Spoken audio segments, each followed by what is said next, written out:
할렐루야! 만군의 하나님 여호와를 찬양합니다. 오늘도 예수 그리스도의 이름으로 믿음으로 걸어갈 때 주의 그 부르심과 뜻을 향해 갈망하며 성령의 도우심 가운데 걸어가는 모든 주의 성도들 가운데 하나님의 은혜와 은총과 능력으로 충만하게 채워주실 것입니다. 함께 말씀을 붙잡고 기도하며 이 아침 시작하기 원합니다. 3월 13일 월요일 아침 예배 성삼위 하나님께 올려드립니다. 오늘 하나님의 말씀은 마태복음 22장 1절부터 14절까지입니다. 마태복음 22장 1절부터 14절까지입니다. 예수께서 다시 비유로 대답하여 이르시되 천국은 마치 자기 아들을 위하여 혼인잔치를 베푼 어떤 임금과 같으니 그 종들을 보내어 그 청한 사람들을 혼인잔치에 오라 하였더니 오기를 싫어하거늘 다시 다른 종들을 보내어 이르되 청한 사람들에게 이르기를 내가 우찬을 준비하되 나의 소와 살찐 짐승을 잡고 모든 것을 갖추었으니 혼인잔치에 오소서 하라 하였더니 그들이 돌아보지도 않고 한 사람은 자기 밭으로 한 사람은 자기 사업하러 가고 그 남은 자들은 종들을 잡아 모욕하고 죽이니 임금이 노하여 군대를 보내어 그 살인한 자들을 진멸하고 그 동네를 불사르고 이에 종들에게 이르되 혼인잔치는 준비되었으나 청한 사람들은 합당하지 아니하니 내 거리 길에 가서 사람을 만나는 대로 혼인잔치에 청하여 오라 한대 종들이 길에 나가 악한 자나 선한 자나 만나는 대로 모두 데려오니 혼인잔치에 손님이 가득한지라. 임금이 손님들을 보러 들어올세 거기서 예복을 입지 아닌 한 사람을 보고 이르되 친구여 어찌하여 예복을 입지 않고 여기 들어왔느냐 하니 그가 아무 말도 못하거늘 임금이 사원들에게 말하되 그 손발을 묶어 바깥 어두운 데에 내던지라 거기서 슬프이 울며 이를 갈게 되리라 하니라.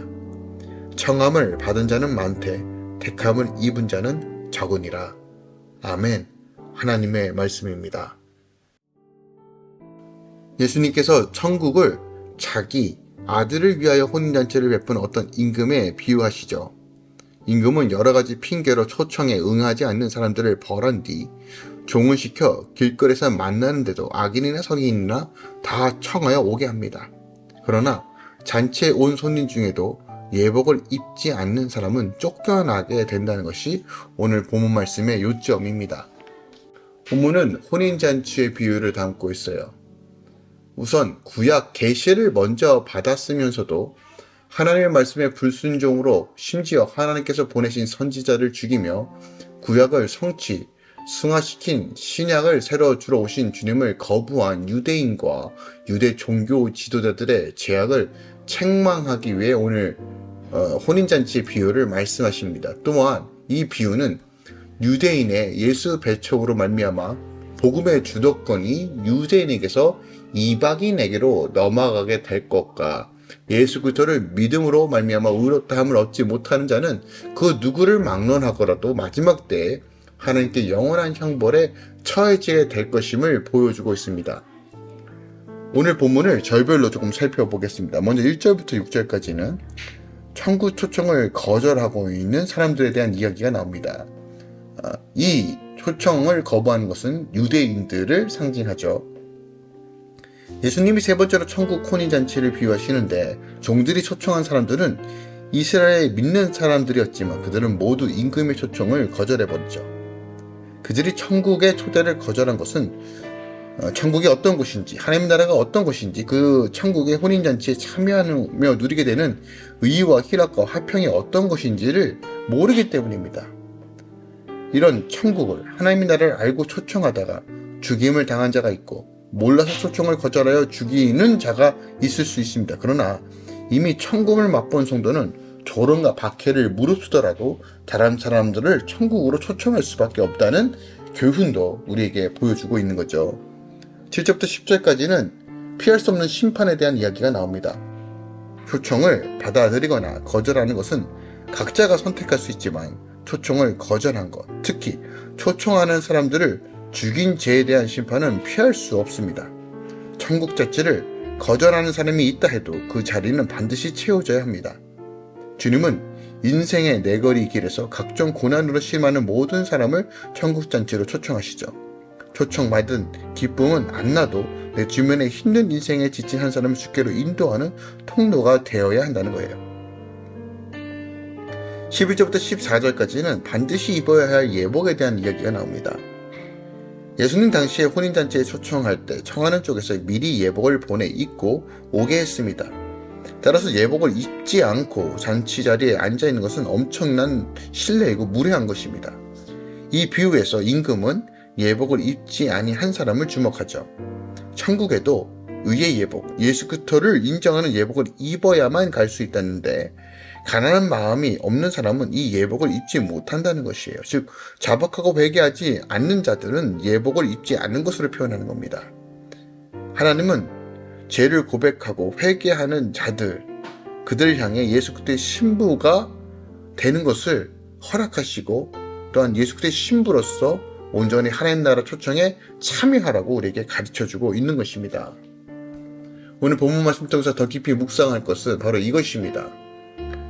하나님의 초청을 인간은 거부할 자유는 있어도 그 결과까지는 거부할 자유는 없다는 거예요. 오늘 아들을 위해 혼인잔치를 베푼 임금의 비유로 불려지는 이 천국잔치의 비유, 이 비유를 보면 임금은 아들을 위해 혼인잔치를 베풀고 종을 보내어 그 청한 사람들을 오도록 초대하죠. 그러나 청함받은 사람들의 반응이 참으로 냉담합니다. 그들은 오기 싫어했으며 심지어 임금이 보낸 종들을 잡아 능욕하고 죽이기까지 해요. 그래서 임금은 군대를 보내어 그 살인자들을 진멸하고 동네를 불살라 버립니다. 그것이 2절부터 7절까지의 내용이에요. 이 비유는 본질적으로 선지자와 예수 그리스도를 통한 하나님의 초청을 거부하고 예수 그리스도에 마저 배척해버린 이스라엘에 대한 하나님의 심판에 대한 예고입니다. 하나님은 이스라엘을 당신의 선민으로 택하시고 이스라엘을 통해서 아브라함의 후손이죠. 천하 만민이 주님께로 돌아와 하나님의 나라 복음을 누리며 구원의 감격으로 살기 원하셨어요. 그 사명을 감당하기 원하셨다는 거예요. 그럼에도 불구하고 그들은 그것을 깨닫지 못하고 하나님의 메시지를 전하는 선지자들을 죽였고 이젠 예수 그리스도까지 죽음으로 모으는 일을 하고 있다는 겁니다. 하나님께서 분명히 초청하셨음에도 불구하고 세속적인 일에 몰두한 나머지 그 초청을 무시하고 거부한다는 것이에요. 그리고 실질적인 하나님 나라를 이루시는 예수 그리스도, 천국의 기쁨과 구원을 주시는 그분을 십자가에 못 박아 죽여버리기까지 한다는 거예요. 그리하여 결국 그들은 하나님의 심판을 받아 멸망할 수밖에 없는 운명에 처했다는 거예요. 다시 말씀드립니다. 하나님의 초청을 그들은 자유의지로 거부할 수는 있지만 하나님의 심판은 거부할 수 없다는 거예요. 이와 같이 우리 인간에게는 하나님의 초청을 거부할 자유는 있어요. 내 선택이니까요. 하지만 그 결과는 처참하다는 거예요. 하나님 오늘도 당신의 종들을 세워 사람들에게 하나님 나라 복음과 구원을 주시는 예수 그리스도께로 초청하도록 그 메시지를 계속 증거하고 있다는 거예요. 그 메시지에 오늘 내가 반응하는 것, 이것이 중요하다는 겁니다. 날마다 구원의 감격을 회복하여지고 믿음으로 반응하며 나가는 삶. 그럼에도 불구하고 기억하세요. 그 초청을 거부하고 내 뜻과 내 나라를 세워가는 것은 내 자유입니다. 하지만 그 자유의 결과, 하나님을 거부하고 하나님을 의지하지 않고 하나님을 믿지 않음으로써 오는 결과는 결국 자신이 책임져야 한다는 거예요. 복음을 듣고 반응한다는 것은 안 믿는 자들에게만 해당되는 것이 아니라 지금도 여전히 믿고 있지만 날마다 우리가 주님께 반응하고 주님의 초청과 주님과 함께 동행하는 삶을 살아야지만 우리 안에 하나님의 기쁨과 구원이 이루어진다는 것을 우리에게 가르쳐주고 있습니다. 우리는 날마다 구원이 필요합니다. 그리고 그 구원은 오직 하나님의 그 초청과 그 복음에 온전히 반응할 때만이 누릴 수 있는 것입니다.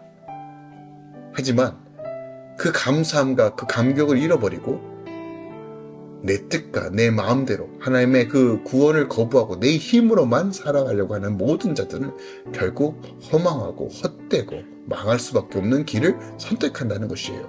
그 누구도 예외 없습니다. 오늘 이 아침에 우리를 구원으로 인도하시는 그 하나님을 바라봅시다. 내 힘과 내 능력으로 사는 것이 아니라 예수 때문에 내 삶을 내려놓고 내 권위를 내려놓고 주님을 전적으로 의지함으로써 오늘도 하나님께서 주신 참된 기쁨과 하나님 나라의 기쁨을 누리는 이 아침 되길 소망합니다. 오늘 여러분 삶 가운데 하나님의 은혜와 충만함이 일 것을 예수 그리스도로 기도합니다. 사랑하는 주님 감사드립니다. 오늘 천국 비유를 통해서 하나님의 그 초청이 무엇인지 우리가 어떻게 반응해야 되는지를 가르쳐 주시면 감사합니다. 주님의 초청에 반응했음에도 불구하고 예복을 잊지 않고 회개치 않고 말씀 안에 온전히 서지 못하는 자들은 결국 멸망한다는 이 내용들. 더 나아가 그 초청에 온전히 반응하며 나아가는 것이 가장 복된 삶이라는 것. 하지만 그것을 거부할, 하나님의 초청을 거부할 자유는 있지만 그 결과까지도 거부할 자유는 없다는 것을 오늘 본문 통해서 우리가 확인해 봅니다. 주님, 우리 안에 지혜와 계시를 여셔서 날마다 하나님의 나라의 기쁨과 감격을 누릴 수 있도록 인도하시고 철저하게 말씀으로 돌이켜 말씀을 지켜 행하는 삶을 통해서 구원을 누리게 하소서. 이제는 우리 주 예수 그리스도의 은혜와 우리 하나님 아버지의 놀랍고 지극하신 사랑과 성령님이 내주셨던 충만 역사하심이 이제부터 영원까지 함께 계시길 축원하노라. 아멘.